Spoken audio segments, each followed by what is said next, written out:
This may be the single worst Fox News personality there is.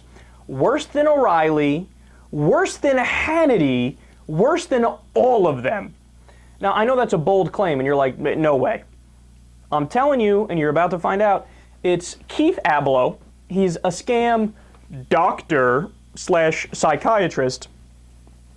Listen to this diagnosis of Obama about this round of the debt ceiling negotiations. Good morning to you, Doctor.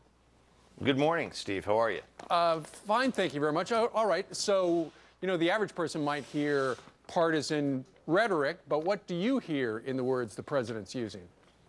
Well, in the words hostage-taking, being held for ransom, he said that the Republicans are threatening to blow the whole thing up.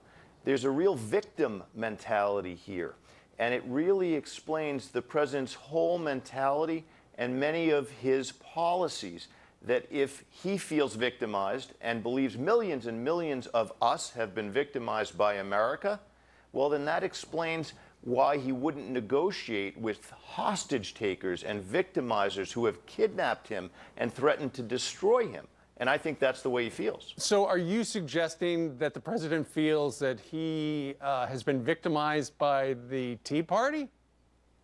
I think the president, going back to when his dad abandoned him, when his mother left him with his grandparents, when he describes his grandmother as intimating that she didn't trust men of color, that all of those things led him to feel victimized, hurt, and injured, and he has extended it to this country. So he comes to the corner office to right wrongs and to offer the mantle of victimization to as many people who will share it with him as possible. You know, the Republican Party is all about autonomy. What can you make of yourself? Don't look to others, and don't assume that you're weak. Assume you're strong first. That's not the president or his party. First of all, I love some of his quotes. The reason Obama's acting the way he is because his dad abandoned him because his mother didn't trust men of color. That's how he quote, men of color. What are you talking about? But this is like the definition of psychobabble. You know how people use that term in a derogatory way? This is the definition of it. It's like just take anything anybody does and try to make an absurd connection where there's no connection to something that happened in their childhood and is always bringing up something that's totally offensive and totally none of your business and airing it out on national TV.